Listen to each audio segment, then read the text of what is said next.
बिस्मिल्लाहिर्रहमानिर्रहीम रब्बि इश्रह ली सदरी व यस्सिर ली अमरी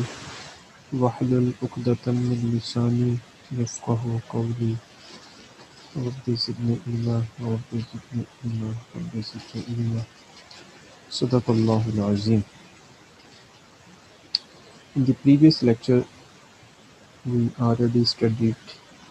about the cylindrical polar coordinates. Now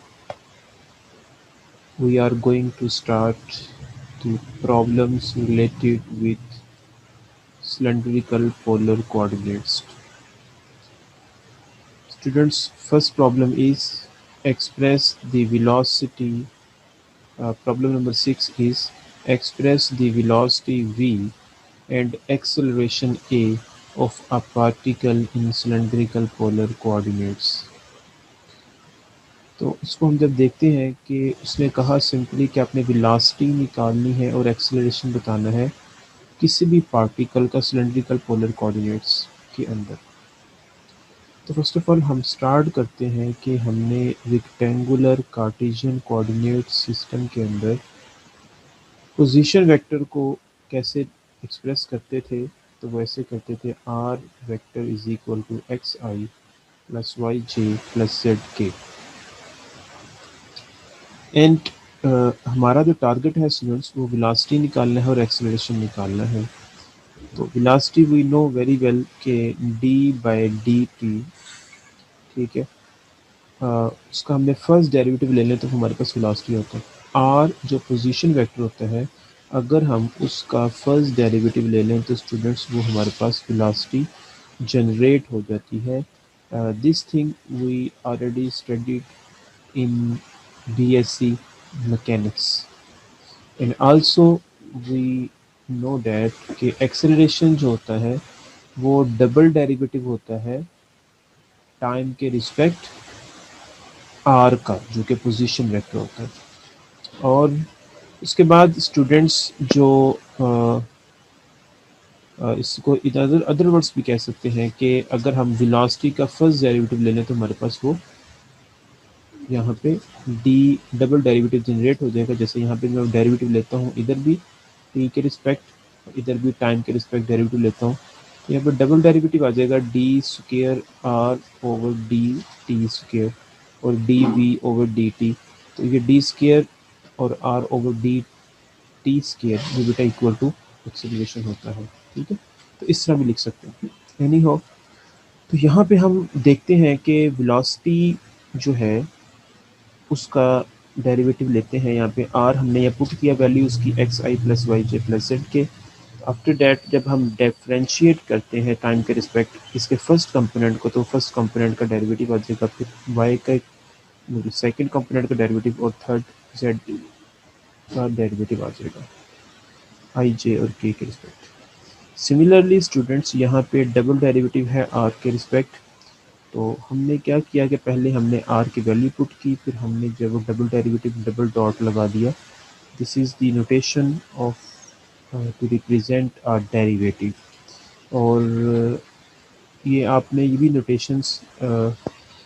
second year के अंदर पढ़ी हुई हैं कि अगर हम सिंपली डैश से भी डेरिवेटिव को डिनोट करते हैं, dy/dx से भी करते हैं, ठीक है, कैपिटल D से भी करते हैं और सिंगल ऐसे डॉट से भी करते हैं। और डॉट का जो आई थिंक नोटेशन है ये फर्स्ट टाइम शायद न्यूटन ने यूज़ की थी, ये भी आपने सेकेंड ईयर में पढ़ा होगा। तो अब हमारा टारगेट मैंने आपको ये भी सिलेंड्रिक ये मैंने लिखा है कार्टेशियन में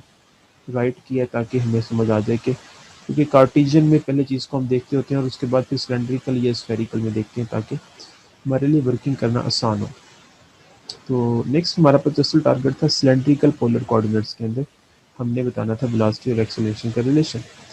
तो स्टूडेंट्स यहाँ पे हमारे पास r ये हमें पता है कार्टेशियन के अंदर है और सिलेंड्रिकल के अंदर ये आपको प्रीवियस लेक्चर के अंदर प्रूव करके दिखाया था कि जो पोजीशन वेक्टर होता है वो अगर हम सिलेंड्रिकल पोलर कोऑर्डिनेट्स में लिखें तो वो इस तरह लिखते हैं r e r unit vector plus z e z unit vector. तो ये कैसे जनरेट होता है स्टूडेंट्स, आपको पता है कि सिंपली एक्स वाई जेड की हमने वैल्यूज लगानी है। जो एक्स वैल्यू होती है वो एक्स की वैल्यू आर कोस थीटा है, वाई की वैल्यू आर साइन थीटा है और जेड की वैल्यू जेड है। ये हमने पढ़ा सिलेंड्रिकल पोलर कोऑर्डिनेट्स के अंदर। वेयर अब हमें पता है कि आर जो है वहाँ पे ग्रेटर और इक्वल टू 0 होता है, थीटा जो होता है वो 0 से लेकर 2 पाई तक होता है, मीन 360 तक, और जेड जो होता है यहाँ पे वो minus infinity two plus infinity तक जाता है। और सेकेंडली आई जे के की वैल्यू भी पुट करते हैं, वो भी हमने प्रीवियस प्रूव की थी कि आई इज इक्वल टू होता है cos theta e r minus sine theta e theta, और जे जो होता है वो sign theta e r plus cos theta e theta, और के जो होता है वो ई जेड यूनिट वेक्टर के इक्वल होता है। ये चीज़ें हमने पढ़ी हुई हैं, तो ये वैल्यूज़ हम इसके अंदर पुट करेंगे तो हमारे पास वहाँ से ये चीज़ जनरेट हो जाएगी, r e r unit vector plus z e z unit vector. Now अब हमारे पास ये r unit vector, r position vector आ गया सिलेंड्रिकल पोलर कोऑर्डिनेट्स के अंदर। ठीक है, तो अब हमें पता है, पहले वेलोसिटी की तरफ जाते हैं, v is equal to d r over d t. तो अब स्टूडेंट्स हम r की वैल्यू पुट की, तो ये वाली है are e r plus z e Z. ठीक है, तो उसके बाद हमारे पास जो है यहाँ पे स्टूडेंट्स हमने यहाँ पे देखते हैं कि ये आर और ई आर है, ये यहाँ पे प्रोडक्ट रूल लगेगा। ठीक है, पहले हमने आर का डेरिवेटिव लिया e r as it is plus e r फिर एज इट इज़ और ई आर का डेरिवेटिव ले लिया टाइम के रिस्पेक्ट। ठीक है, प्लस फिर इसी तरह से z और ई जेड का भी देखते हैं, पहले z का derivative with respect to t, e z वैसे ही, प्लस फिर z वैसे ही और ई जेड का डेरिवेटिव टाइम के रिस्पेक्ट। ठीक है, तो स्टूडेंट्स अब हमें पता है कि r d r over d t, इसको हम डिनोट इसको हम लिख सकते हैं कि आर डैश भी लिख सकते हैं या आर डॉट लिख सकते हैं। ये डेरिवेटिव आ जाएगा टाइम के रिस्पेक्ट आर का, e r as it is unit vector आ जाएगा प्लस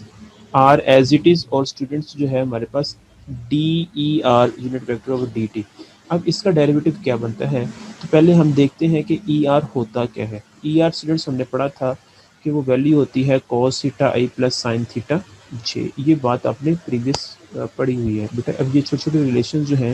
ये अब आपको याद करने होंगे, तो याद होंगे तो फिर इजीली आप प्रॉब्लम को सॉल्व कर सकते हैं।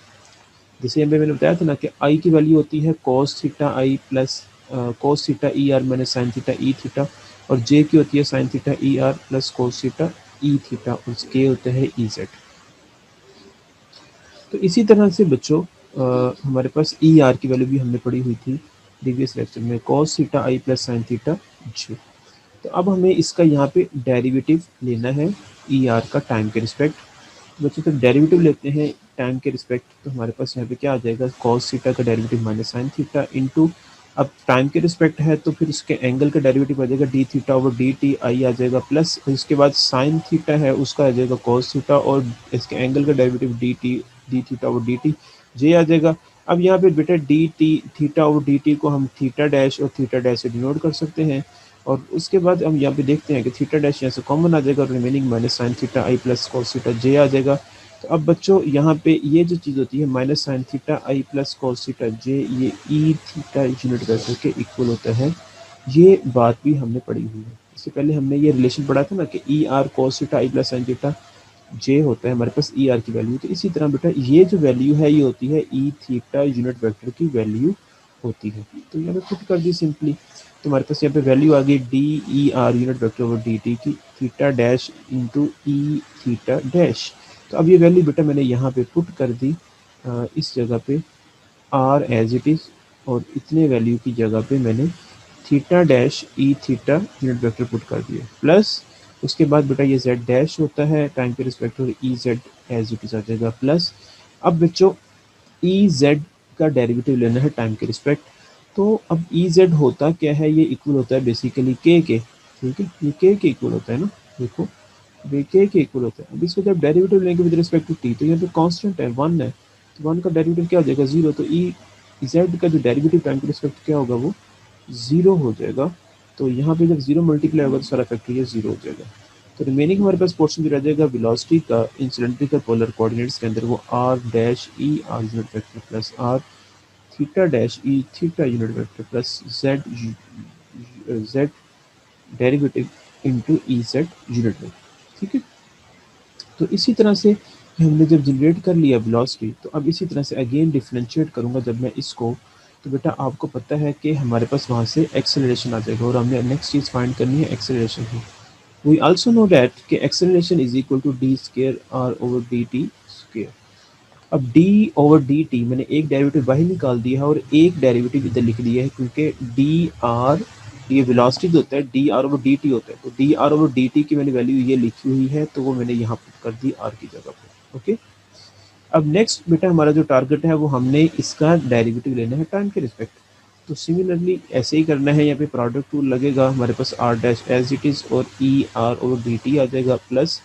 फिर यहाँ पे ये दोनों अभी हमने एज इट इज़ लिख दिए। मतलब यहाँ पे देखें, अब देखें पहले सॉरी पहले हमने लिखा कि यहाँ पे इस आर डैश का derivative r dash as it is और ई आर का डेरिवेटिव टाइम के रिस्पेक्ट, प्लस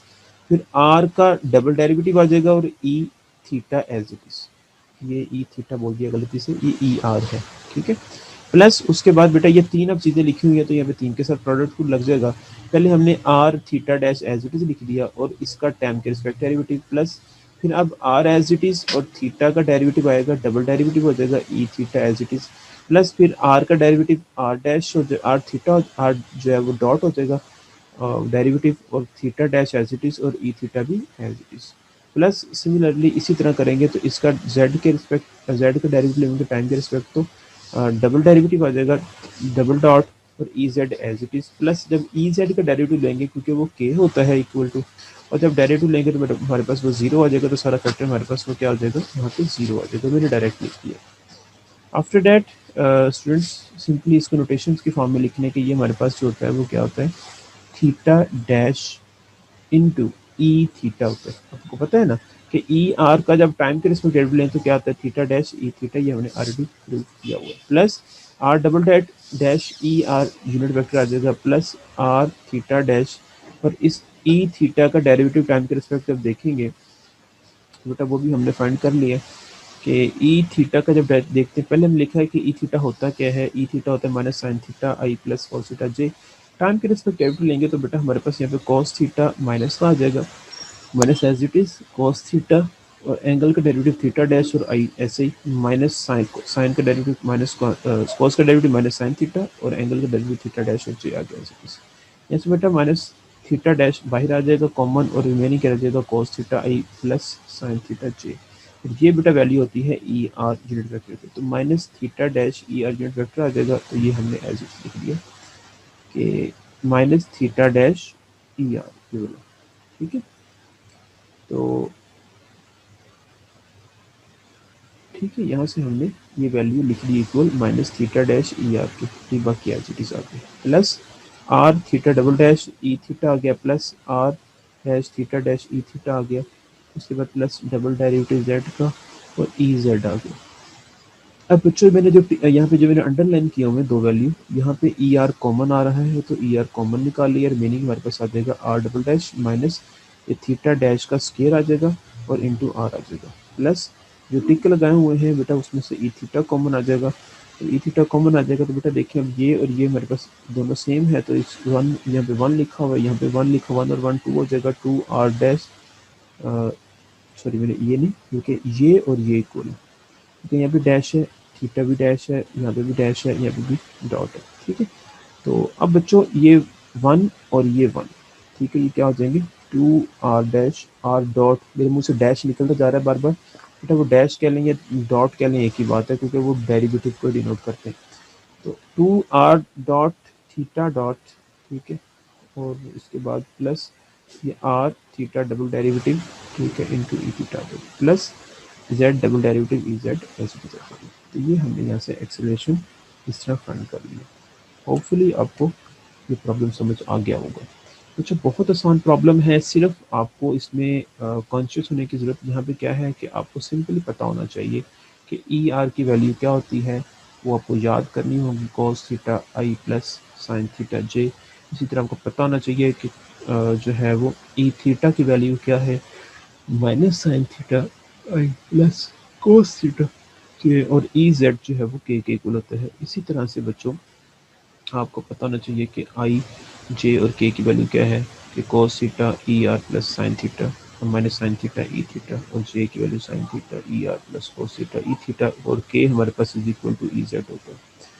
और साथ ये आर की वैल्यू याद रखनी है, ज़ुबानी याद रख लें या फिर एट द स्पॉट सॉल्व कर लें। पेपर में सॉल्व करेंगे तो बेटा क्वेश्चन बहुत लेंथी हो जाएगा, वैल्यू छोटी छोटी ज़ुबानी याद कर लें, उसमें आपका फ़ायदा है कि are e r plus z e Z, are e r plus z e Z हमारे पास आर सिलेंड्रिकल पोलर कोऑर्डिनेट्स में होगा।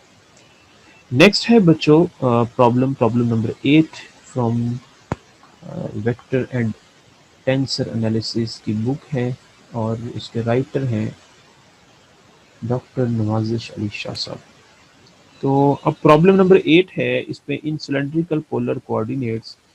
in cylindrical polar coordinates of vector field A is equal to AR ER plus A theta E theta plus AZ EZ, where the component AR A theta AZ and AZ are independent of Z, show that if हमारे पास proof करना है EZ का dot लेना है आपने, ये nabla cross into nabla cross a is equal to 0 से साथ जब ये बेटा हमारे पास ये ऐसे 0 होगा तो देन हम प्रूव कर सकते हैं कि ये रिलेशन इक्वल टू 0। तो अब इसका स्टार्ट क्या लेंगे हम, इसका स्टार्ट बच्चों हमें सिंपली लेना है कि हमारे पास ए मौजूद है, हम इससे स्टार्ट लेंगे। मीन हम पहले बनाएंगे नेबुला क्रॉस ए, नेबुला क्रॉस ए बनाने के बाद हम बनाएंगे नेबुला क्रॉस ए, ठीक है। जब ये जनरेट हो जाएगा आफ्टर डैट फिर हम डॉट प्रोडक्ट लेंगे ई जेड के साथ, तो हमारे पास फिर ये प्रोसेस कंप्लीट हो जाएगा। Let's see we have to know that के nabla cross A which is equal to 1 over r e r e theta और ई जेड पार्शियल आर, क्योंकि नेबुला है ना, partial r partial theta partial z, और A की value दी हुई है शुरू में हमारे पास बच्चों, वो ई आर की वैल्यू ए आर है, ई थीटा की वैल्यू ए थीटा और ई जेड की वैल्यू ए जेड है, तो वो हमने सिंपली यहाँ पे पुट कर दी कि ए आर ए थीटा और ए जेड। अब बच्चों आपको पता है, बच्चे में पूछेंगे कि सर ये ए की वैल्यू आपने ए थीटा यहाँ पे क्यों नहीं सिंपली पुट की, यहाँ पे आर क्यों कैसे आ गया। बच्चों यहाँ पे हमने ये रिलेशन प्रीवियस मैंने आपको डिटेल में बताया था, फिजिकल क्लास में भी बताया था और मैंने आपको ऑनलाइन प्रीवियस क्लास में भी बताया था कि बेसिकली हमारे पास जब वैल्यू पुट करते हैं तो यहाँ पे ई आर ई थीटा और ई जेड होना चाहिए, ये आर नहीं होना चाहिए, ठीक है।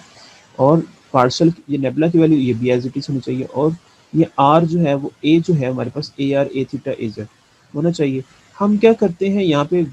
आर ओवर आर खुद से लिखते हैं, जो 1 ओवर आर इधर रहने देते हैं और आर को अंदर मल्टीप्लाई कर देते हैं। जब मल्टीप्लाई करते हैं तो हमारे पास यहाँ पे आर और यहाँ पे आर जनरेट हो जाएगा।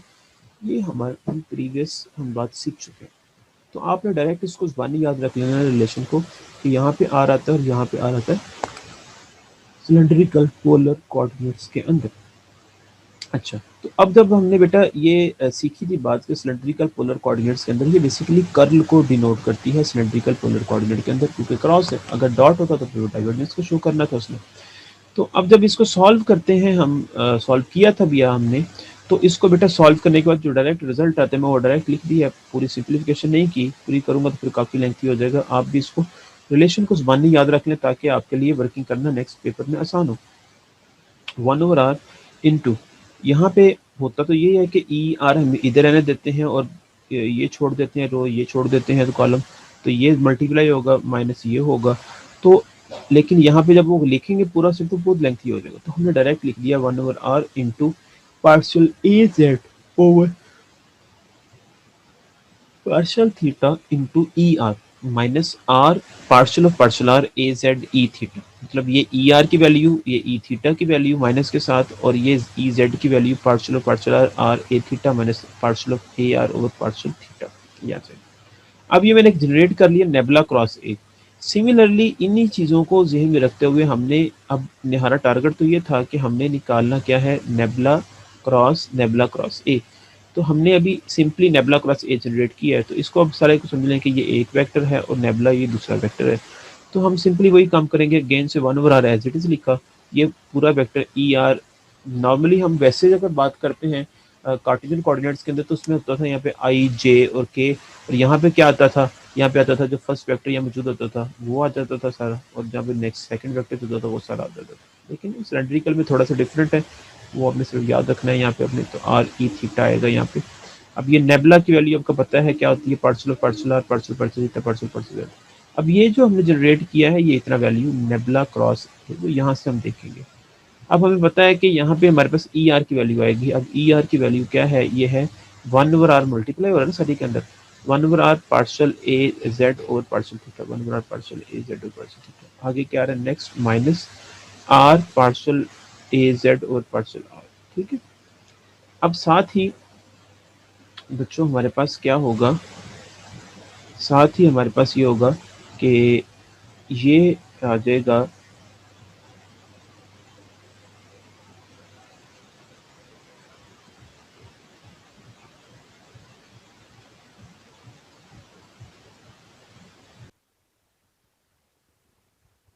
तो यहाँ पे बच्चों क्या होगा कि हमारे पास ई थीटा में हमारे पास यहाँ पे ए थीटा इंटू आर आता है ना, तो ये तो आर फार्मूले का है, तो ये आर मैंने यहाँ पे फार्मूले का लिखा नहीं है। अब जब यहाँ पे देखता हूँ कि ये जो ई थीटा की वैल्यू लगानी है हमने और उसके साथ भी आर लिखा हुआ है, तो जो फॉर्मूले का आर था और जो 1/r मल्टीप्लाई हो रहा है अंदर, तो आर और आर ये कैंसिल हो जाएंगे आपस में। पीछे सिर्फ हमारे पास ये वाला आर रह जाएगा जो डायरेक्ट लिखा हुआ है आर पार्शियल ए जेड ओवर पार्शियल आर, सब माइनस आ जाएगा, ये ई थीटा की वैल्यू आ जाएगी। और ए जेड हमारे पास इसी तरह आ जाएगा ये सारी वैल्यू, ठीक है, और इंटू 1/r, 1/r बाहर ऐसे ही है, पार्शियल आर, यहाँ पे r A theta minus partial a r और पार्शियल थीटा ये आ जाएगा। तो ये हम यहाँ से जनरेट कर लेंगे। ठीक है, अब सिमिलरली इसको जब से बेटा ओपन करना है तो जैसे हमने प्रीवियस ओपन किया था वैसे ही हम उसको ओपन करेंगे। देखिए जरा गौर से, मैंने इसको जरा जूम किया ताकि आपके लिए आसानी हो जाए। देखिए बच्चों, अब 1/r एज इट इज, जैसे मैंने इसको ओपन किया था, देखिए 1/r as it is into, अब यहाँ पे लिखा था मैंने कि पार्शियल ऑफ, मतलब जब इसको ओपन करते हैं क्रॉस को, तो वो क्या होता है, पार्शियल ऑफ पार्शियल थीटा के रिस्पेक्ट डेरिवेटिव होता है, किसका लेना है, ए जेड का लेना है। ठीक है, तो जो यहाँ पे लिखा होगा ए जेड उसका डेरिवेटिव आएगा और साथ ई आर आ जाएगा। इसी तरह से जब हम दूसरा आएगा माइनस के साथ r into partial of derivative लेंगे आर के रिस्पेक्ट, और लेंगे किसका, ए जेड के लेंगे ई थीटा के रिस्पेक्ट। ये इसको सॉल्व करने के बाद डायरेक्ट रिजल्ट आता है प्लस। इसी तरह से फिर हम बेटा देखते हैं कि ई जेड की जो वैल्यू होती है वो पार्शियल ऑफ पार्शियल आर, पहले होता है आर ए थीटा, फिर माइनस, मतलब ये सारे के सारी वैल्यू होती है, और माइनस ए आर और पार्शियल थीटा होता है। अब इसी तरह से यहाँ पे इसको हम ओपन करेंगे। देखिए 1/r एज इट इज। अब हमें बताया कि जनरल में ये होता है कि थीटा के रिस्पेक्ट डेरिवेटिव होता है और ए जेड होता है। ए जेड मतलब जो लास्ट पे आई होती है, देखिए यहाँ पे अब लास्ट में वैल्यू कौन सी आई हुई है, ए जेड वाली ये वैल्यू है 1/r as it is. Theta के रिस्पेक्ट डेरिवेटिव लेंगे 1/r, ठीक है, into partial of partial r, ये r A theta minus partial a r और पार्शियल थीटा, ठीक है, ये ई आर की वैल्यू आ गई। इसी तरह से बच्चों जैसे हमने आगे आएगा माइनस फॉर्मूले का, माइनस फॉर्मूले का r as it is, as it is, फिर आर के रिस्पेक्ट डेरिवेटिव लेंगे, ठीक है। अब ए जेड आएगा, अब ए जेड तो यहाँ लिखा होता है, यहाँ पे ए जेड क्या है, ये है, तो 1/r partial r, r A theta minus partial a r partial theta आ जाएगा, साथ इसके आ जाएगा क्या, ई थीटा आ जाएगा वैल्यू। ओके, आगे प्लस फार्मूले का प्लस ऐसे ही, तो अब यहाँ पे लिखेंगे आर के रिस्पेक्ट डेरिवेटिव लेंगे और सारा रहेगा जो यहाँ लिखा होगा आर ए थीटा, और फिर माइनस लगाएंगे, फिर ए आर लिखेंगे और थीटा के रिस्पेक्ट आ जाएगा और वो ई जेड बन जाएगा। देखिए वैसे ये plus partial of partial r, अब यहाँ पे क्या लिखा है आर ए थीटा, मतलब जो यहाँ पे आया हुआ है, यहाँ पे क्या लिखा हुआ है ये वाली वैल्यू माइनस आर पार्शियल ए जेड और पार्शियल आर। उसके बाद क्या आता है, उसके बाद आता है माइनस माइनस, तो उसके बाद लेंगे partial of partial theta,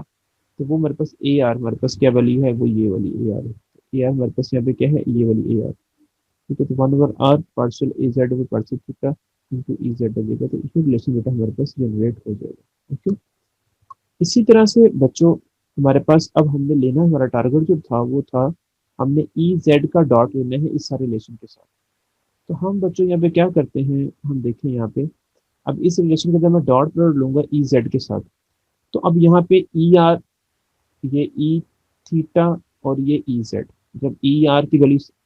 e r की वैल्यू सारी है, ई थीटा की वैल्यू ये सारी है और ई जेड की वैल्यू ये सारी है, तो अब जब मैं डॉट लूंगा बच्चों इसके साथ, तो यहाँ पे ई आर ई थीटा तो जीरो हो जाएंगे, क्योंकि डॉट में होता है ना कि आई डॉट आई बराबर 1 के, जे डॉट जे बराबर 1 के डॉट के बराबर 1 के, तो यहाँ पे ऐसे ही होगा ई आर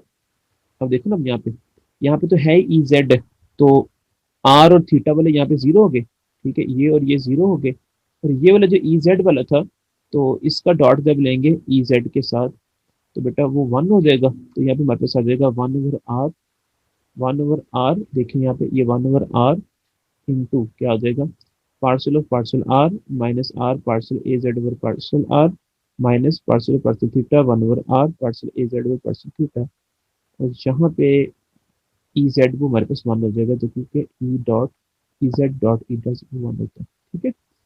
अब हमें पता है कि ये जो रिलेशन जनरेट हुआ है, ये आगे प्रोसीड तब करेगा, क्योंकि हमने क्वेश्चन में, क्वेश्चन वाले ने कहा था कि ये आगे प्रोसीड, हम ये चीज शो उस वक्त करवा सकते हैं जब आप इस चीज को इक्वल टू जीरो रखें, if this is equal to zero. तो मैंने बेटा क्वेश्चन को यूज करते हुए कहा, यहाँ लिखा फ्रॉम, मतलब फ्रॉम मीन के क्वेश्चन से लिखा हुआ है कि ये चीज इक्वल टू जीरो मिली, तो वी ऑब्टेन्ड क्या होगा, अगर ये चीज जीरो के इक्वल है तो ये भी आंसर भी जीरो के इक्वल होगा, तो मैंने ये भी इक्वल टू, इसकी वैल्यू क्या है, ये जो हमने लिखी हुई है वो इक्वल टू जीरो हो जाएगी। अब बच्चों सिंपली हमने क्या करना है, अब हमने यहाँ पे one over r as it is, अब हम यहाँ पे पार्सल ऑफ पार्सल आर, यहाँ पे ए जेड आ जाएगा, और ये आर जो है बेटा वो उसका डेरिवेटिव वन हो जाएगा, क्योंकि ये आर का डेरिवेटिव लेंगे तो वन हो जाएगा ना। पीछे हमारे पास सिंपली क्या रह जाएगा, partial a z over partial r, फिर माइनस आ जाएगा इसी तरह से, तो यहाँ पे प्रोडक्ट रूल लग रहा है ना, पहले प्रोडक्ट रूल में आर की वैल्यू वन हो जाएगी, ठीक है, पहला ही का डेरिवेटिव दूसरा वैसे ही, ठीक है, फिर माइनस, फिर पहला वैसे ही और दूसरे का डेरिवेटिव क्या जाएगा, double derivative partial square a z over partial r square, फिर आगे माइनस, ठीक है, आगे जो है वो जब थीटा के रिस्पेक्ट देखेंगे इसको, तो one over r as it is constant के तौर पर, और यहाँ पे आ जाएगा partial square a z over partial theta square, ठीक है, तो ये आ जाएगा हमारे पास इक्वल टू जीरो। अब यहाँ पे बेटा हम क्या करते हैं, यहाँ पे मैंने ये लिखा कि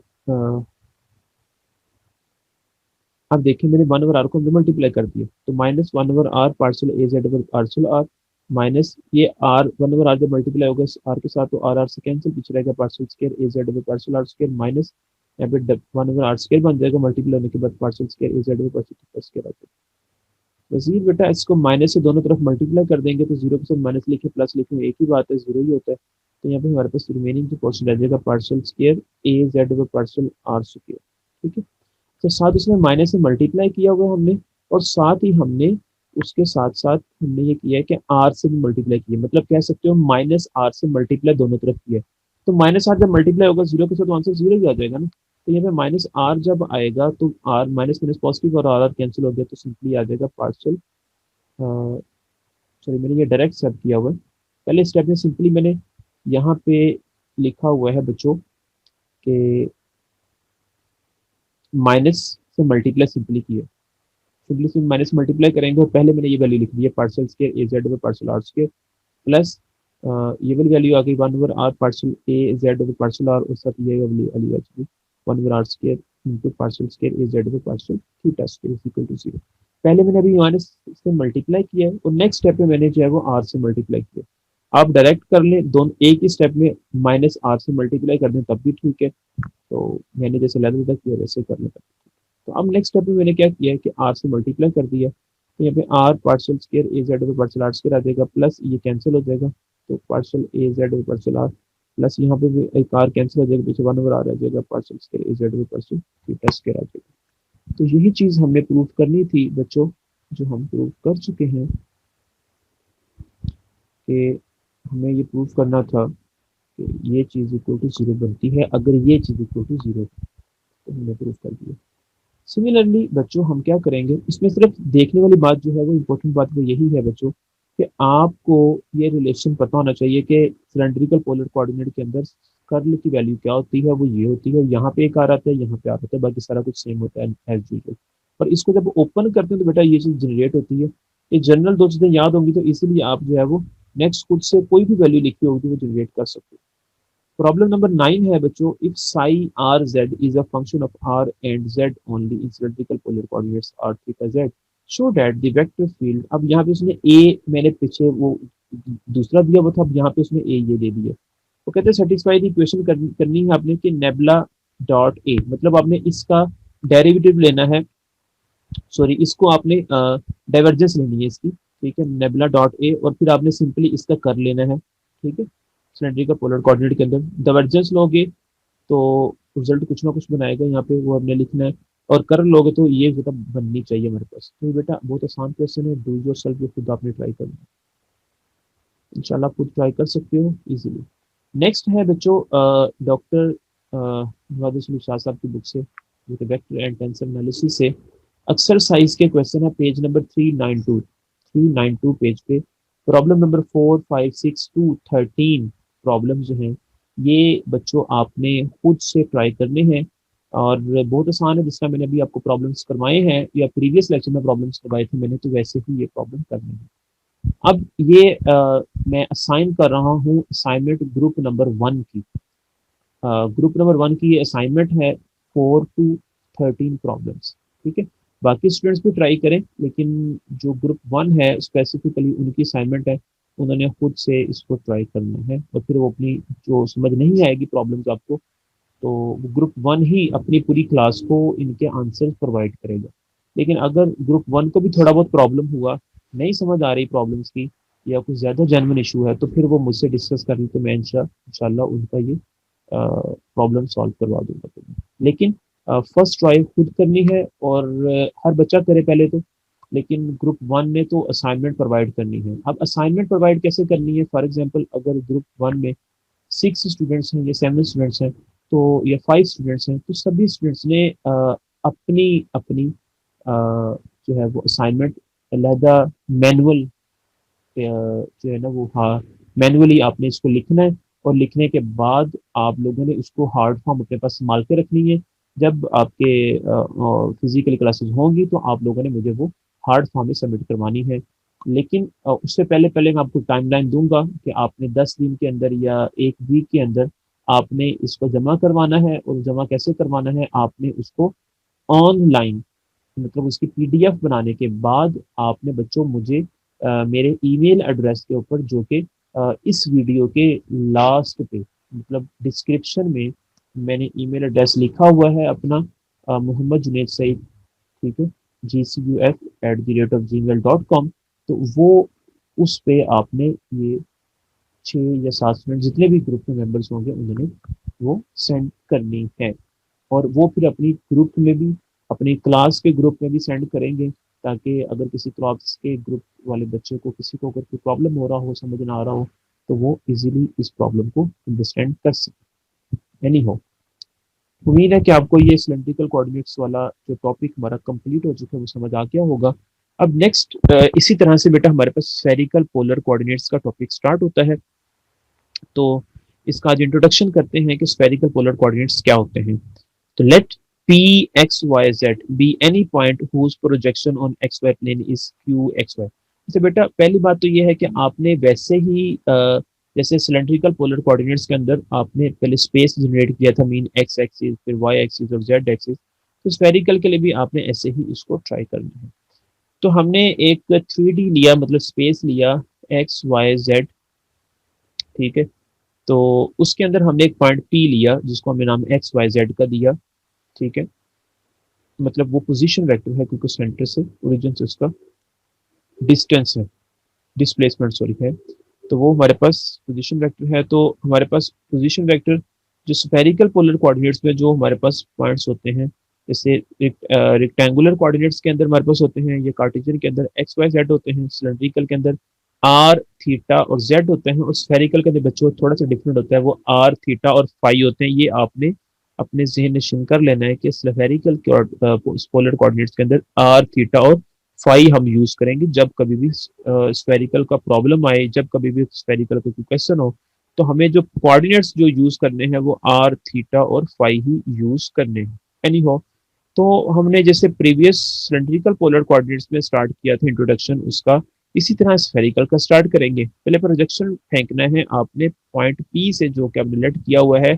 ठीक है, तो प्रोजेक्शन फेंकेंगे तो वो कहाँ पे जाके गिरेगा, प्रोजेक्शन की जब बात करें तो बेटा वो परपेंडिकुलर होता है, और वो जहाँ पे जाके गिरेगा वो नीचे एक्स वाई प्लेन हमारे पास है वहां पे चला जाएगा, उसको पॉइंट हम क्यू का नाम देंगे। अब वो एक्स वाई प्लेन पे है तो इसको जारी पता है क्यू के पॉइंट्स जो होंगे वो एक्स और वाई ही होंगे, क्योंकि वो प्लेन के अंदर आ गया है ये projection. Then the spherical polar coordinates of P जो होता है, स्फेरिकल पोलर कोऑर्डिनेट्स जो पी के होंगे वो क्या बनेंगे, आर, वो होगा आर थीटा और फाई, इन विच, अब आर क्या है, थीटा क्या है, फाई है, वो हम डिफाइन करते हैं यहाँ पे। आर बच्चों हमारे पास ओ से पी डिस्टेंस है, ये ओ से पी हमारे पास जो डिस्टेंस है वो आर है, उसके बाद डिस्प्लेसमेंट है, और थीटा जो है जी, तो यहाँ पे बेटा हमारे पास then the spherical polar coordinates of P are, वो आर थीटा फाई हैं, इन विच ये हमारे पास लिखे हुए हैं। आर की वैल्यू हमारे पास क्या है, वो आ जाएगी ओ पी, और थीटा की वैल्यू बच्चों हमारे पास यहाँ पे क्या होगी, वो जेड ओ पी, मतलब ये जेड ओ और पी, मतलब यहाँ पे जो दरमियान में जो एंगल आएगा वो हमारे पास थीटा होगा। बस ये चीज़ नोट करनी है बेटा कि यहाँ पे थीटा की वैल्यू होती है जेड ओ पी के बिटवीन, और जो सिलेंड्रिकल पोलर कोऑर्डिनेट्स होते हैं उसके अंदर थीटा जो होता है बच्चों वो हमारे पास होता है, वो थीटा हमारे पास होता था एक्स ओ क्यू के दरमियान, ठीक है। और उसके बाद जो फाई बच्चों हमारे पास होगा वो बेटा यहाँ पे होगा एक्स, यहाँ पे फाई होगा एक्स ओ थीटा क्यू के बिटवीन होगा, वो एंटी क्लॉकवाइज में होगा और वो क्लॉकवाइज में होगा थीटा, ये जरा नोट करना है आपने। तो ओ क्यू अब किसको बोलेंगे बेटा, ओ क्यू हमारे पास जो होगा वो होगा is equal to r cos 90 minus theta. अब ये देखना है हमारे पास, ये एक हमारे पास ट्राइंगल क्रिएट हो रही है, और इस ट्राइंगल के अंदर हम नोट करें अगर बच्चों, तो हमारे पास जो है ये, अगर मैं इसको एंगल कंसिडर करूं तो बच्चों ये हमारे पास एंगल के नीचे वाला जो होता है वो बेस होता है, एंगल के ऊपर वाला जो होता है वो हमारे पास थीटा एंगल के, वो बेटा वो हाइपोटेन्यूज होता है, और सामने वाला परपेंडिकुलर होता है। तो अब ये 90 माइनस थीटा कैसे जनरेट हुआ है, ठीक है। तो बेटा अगर इसको नोट करें कि हमारे पास यहाँ पे ये जो चीज़ है, अगर ये ट्राइंगल हमारे पास कंसिडर हुई है, ठीक है, तो यहाँ पे हमारे पास क्योंकि बिल्कुल सीधा है तो ये 90 एंगल होगा, ठीक है। और इसी तरह से ये एंगल है और इसी तरह से ये एंगल है, ठीक है। अब यहाँ पे जब देखते हैं तो हमारे पास बेटा 90 में से जब थीटा को माइनस करेंगे तो हमारे पास ये एंगल जनरेट होगा, ओके। तो आर कॉस थीटा में आ जाएगा हमारे पास यहाँ पे एंगल, क्योंकि हमारे पास थीटा को जैसे हम डिनोट करते हैं ना, अगर मैं बात करता हूँ, देखिए बेटा ये अगर बात है, अब देखिए यहाँ पे अगर मेरे पास ये ट्राइंगल है, ठीक है, ठीक है, ये ट्राइंगल है, तो इसमें अगर मैं कहता हूँ कि ये हमारे पास थीटा एंगल है, ठीक है, अगर मैं कहता हूँ ये हमारे पास क्या है, थीटा एंगल है, ये थीटा है, और बच्चों ये मेरे पास अगर 90 है, तो थीटा के नीचे वाला जो होता है ये वाला, वो क्या होता है, बेस होता है, वो क्या होता है बच्चों हमारे पास, वो बेस होता है, ये भी हमें पता है इस बात का, वो क्या होगा, बेस, और जो ऊपर वाला होगा वो हाइपोटेन्यूज होगा, और ये हमारे पास बेटा परपेंडिकुलर होगा। तो अब ये सेम इसको कहता हूँ आर है, ये इतनी वैल्यू को मैं कहता हूँ, ये जो हमारे पास पोजीशन वेक्टर जो कि ओरिजिन से स्टार्ट हो रहा है। तो अब मुझे इसकी वैल्यू बतानी होगी, तो क्या बताऊंगा मैं, इस एक्स की बताऊंगा, वो x is equal to r cos theta ही होगा ना, तो जो यहाँ पे एंगल होगा वो यहाँ पे आ गया, और आर जो यहाँ पे आ रहा है तो वो यहाँ पे आ गया, ठीक है। इसी तरह अगर मुझे बतानी है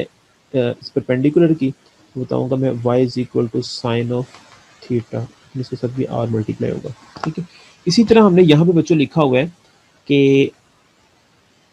ओ क्यू, ठीक है। अब ओ क्यू यहाँ पे क्या है, x है, जैसे यहाँ पे ओ क्यू मैंने लिखा है ना, ये ओ क्यू, ये मेरे पास जो है वो यहाँ पे x डिनोट कर रहा है, ये ओ क्यू मैंने आपको समझाने के लिए लिख दिया इस डायग्राम के अंदर, तो ये शो कर रहा है डायग्राम में ओ क्यू, ठीक है, वो इक्वल होगा आर कॉस थीटा। अब यहाँ पे थीटा हमारे पास, अब यहाँ पे क्या है वो हमने नोट किया हुआ है 90 माइनस थीटा, तो इस जगह पे क्या आ जाएगा, इस जगह पे क्या रिप्लेस कर देंगे, 90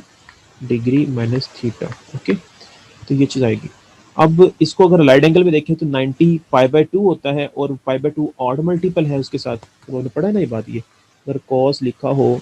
पाई बाय 2 माइनस थीटा, तो ये भी ऑड मल्टीपल है, तो ऑड मल्टीपल है तो ये अपने को में तब्दील हो जाएगा, कॉस का को जो है वो साइन है, ठीक है। अब 90 में से कुछ थीटा माइनस करें तो आंसर किस क्वाड्रेंट में जाएगा, 90 में से कुछ थीटा माइनस करें तो वो पहले क्वाड्रेंट में रहेगा, तो ये थीटा ही आ जाएगा। तो ये उसने लिख दिया आर एज इट इज और कॉस 90 माइनस थीटा की जगह पे साइन थीटा आ गया, ठीक है। इसी तरह से बच्चों हमने लिखा कि x इज इक्वल टू, अब हमारे पास क्या होगा, ये हमने ओ क्यू की बात कर दी, अब x में बात करते हैं कि ये x है हमारे पास फाई के अंदर, ठीक है। x के अंदर हमारे पास होगा, x के अंदर अगर इसको पढ़ते हैं हम x एक्सिस इतने एंगल के respect,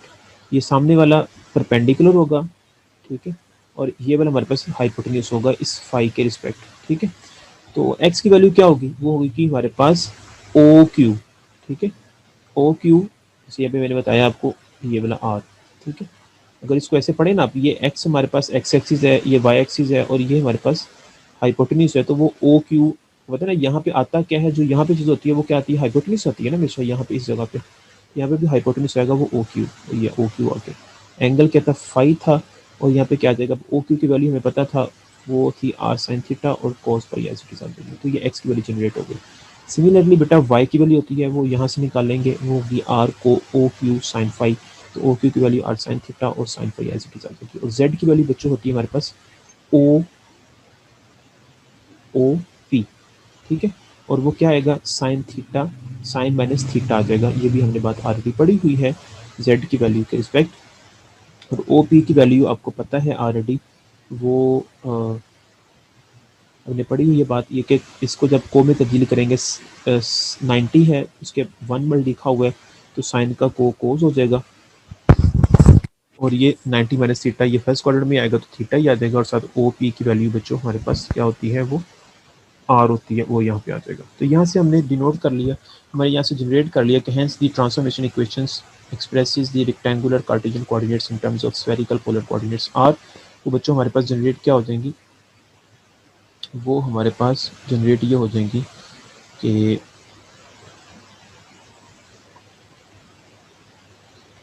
x is equal to r sine theta cos phi, y is equal to r sine theta sine phi, और z is equal to r cos theta, ये हमारे पास जनरेट होगी जिस तरह हमने सिलेंड्रिकल के अंदर फाइंड किया था कि x is equal to r cos theta, y is equal to r sine theta और z is equal to z। यहाँ पे हमने क्या याद रखना है कि x की वैल्यू होगी r sine theta cos phi, y की वैल्यू होगी r sine theta sine phi, और z की value z is equal to cos theta होगी।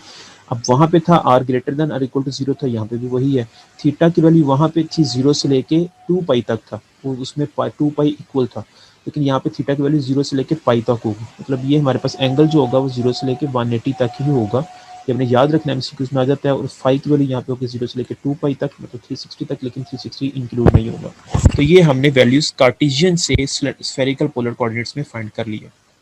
इसी तरह से बच्चों हमारे पास कोऑर्डिनेट सरफेसेस में बात जब करते हैं तो इन स्फेरिकल कोऑर्डिनेट सिस्टम के अंदर दिस कोऑर्डिनेट सरफेसेस आर हमारे पास क्या होगी, जिस तरह हमने सिलेंड्रिकल के अंदर फाइंड किया वैसे ही इधर फाइंड करेंगे। Spherical coordinate system the coordinate surfaces are if r is held constant, अगर हम कहते हैं कि आर इसके अंदर कांस्टेंट है, अगर हम ये कहते हैं कि ये आर हमारे पास चेंज नहीं हो रहा, आर कांस्टेंट है, जो हमारे पास थीटा और फाई है, ये फाई और थीटा ये वेरी कर रहा है, तो जब ये वेरी करेगा तो देन हमारे पास इक्वेशन जनरेट होगी, वो r is equal to c1 होगी, जनरल इक्वेशन जो कि रिप्रेजेंट करेगी एक सर्कल को। जाहिर बात है बेटा अगर ये r फिक्स है, देखो ना सोचने वाली बात है कि जब ये मैं कहता हूँ r फिक्स है, एक थीटा वेरी हो रहा है, थीटा वेरी होगा ऐसे रोटेट होगा, मतलब वेरी जब होगा बढ़ता जाएगा तो ऐसे मूव करता जाएगा, ऐसे मूव करता जाएगा। और फाई की बात करो तो फाई जब वेरी होगा तो वो ऐसे मूव करता जाएगा, मूव करता जाएगा। तो मेरी यहाँ से एक सर्कल ही जनरेट हो रहा है ना, क्योंकि हमारे पास ये r रेडियस फिक्स किया हुआ है हमने यहाँ पे, तो हमारे पास एक सर्कल जनरेट होगा। लेकिन अब यहाँ पे बात कर रहे हैं उसकी क्या कहते हैं उसको, स्फेरिकल पोलर कोऑर्डिनेट्स के अंदर, तो अब यहाँ पे आर थीटा और फाई हमारे पास ये रिप्रेजेंट करते हैं, ठीक है। थीटा हमारे पास वो एंगल हमने पढ़ा था कि वो 0 से लेकर 180 तक है, और फाई जो है वो 2 पाई तक है, तो बेटा वो वहाँ से एक स्फीयर जनरेट होगा क्योंकि स्फेरिकल पोलर कोऑर्डिनेट्स के अंदर, ठीक है। जो सर्कल होता है वो 2D के अंदर जनरेट होता है, स्फेरिकल स्फीयर जो होता है वो 3D के अंदर जनरेट होता है, ठीक है। तो यहाँ पे हमारे पास ये चीज़ आ जाएगी। इसी तरह से if theta is held constant, अब नेक्स्ट थीटा अगर कांस्टेंट करते हैं तो मतलब 0 से लेके इस चीज़ को अगर मैं रोक लेता हूँ, इसको हेल्ड कर लेता हूँ यहीं पे ही, और आर वेरी कर रहे हैं, आर मतलब ऐसे बढ़ रहे हैं आगे को, और साथ जो है वो फाई ऐसे मूव करता जा रहा है, तो हमारे पास जो इक्वेशन जनरेट होगी वो होगी theta is equal to C2 की होगी, और उससे जो हमारे पास जनरेट क्या होगा, वो हमारे पास बेटा कौन जनरेट होगी, मतलब एक फाई जनरेट हो रहा है, फाई मतलब मूव कर रहा है, रोटेट कर रहा है ना। देखो ना मेरी बात सुनो गौर से बच्चों, कि हमारे पास थीटा इज हेल्ड कांस्टेंट। अब थीटा कांस्टेंट है तो मतलब ये रोक लिया हमने यहाँ पे, ठीक है। थीटा देखो यहाँ पे हमने इतने हिस्से में रोक लिया, जैसे यहाँ पे अभी मैंने बात पढ़ी थी ना, ये थीटा है, यहाँ पे बेटा थीटा यहाँ तक हमने रोक लिया, ठीक है। तो अब यहाँ पे फर्ज करें थीटा ये रुका हुआ है यहाँ पे, अब मूव क्या कर रहा है, फाई मूव कर रहा है, जो कैसे मूव करेगा, रोटेट करेगा, और उसमें आर जो है वो वेरी करता जाएगा। आर मतलब रेडियस है, वो मतलब वेरी करेगा, ये सर्कल भी बड़ा होता जाएगा आगे आगे, जब मैं आर बढ़ाता जाऊंगा, आर बढ़ाता जाऊंगा तो ये लाइन बढ़ती जाएगी, ये भी लाइन ऐसे बढ़ती जाएगी, दूर दूर जाती जाएगी, ऐसे ऐसे,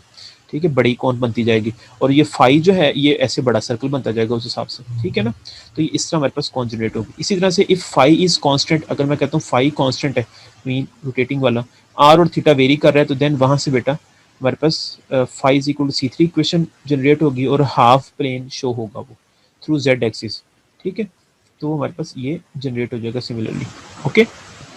जिस तरह हमने सिलेंड्रिकल पोलर कोऑर्डिनेट्स के अंदर किया था। अब कर्व्स कैसे जनरेट होंगी, कर्व्स के अंदर भी ऐसे ही है, coordinate surface curves for spherical polar coordinate system के अंदर क्या होगा, अब इसमें थीटा और फाई अगर मैं फिक्स कर देता हूँ, अब नोट करें थीटा और फाई, ठीक है। हम अगर फिक्स कर रहे थे, दोनों मतलब एंगल में है, रोटेट होते हैं, ठीक है। आर फिक्स्ड उसको कर लिया, वाइल आर वेरीज, ठीक है।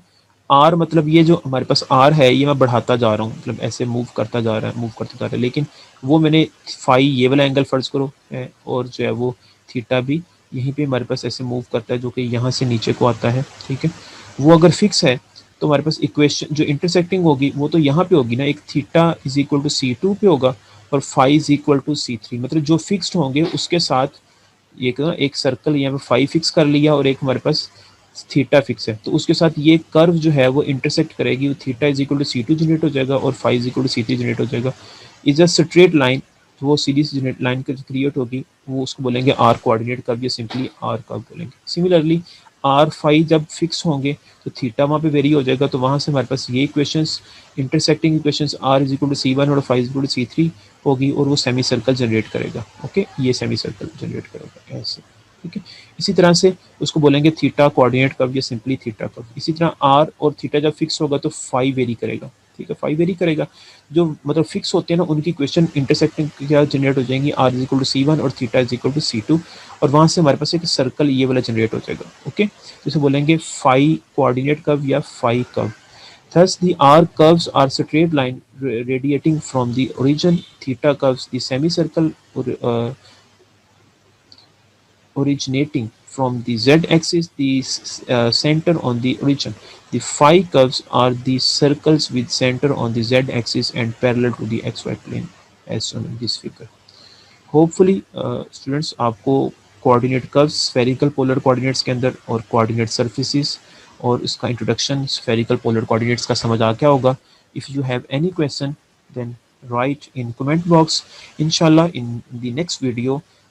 we extend the topic of spherical polar coordinates, and understand how we apply uh, the relations of spherical polar coordinates in the problems. Okay, Allah Hafiz.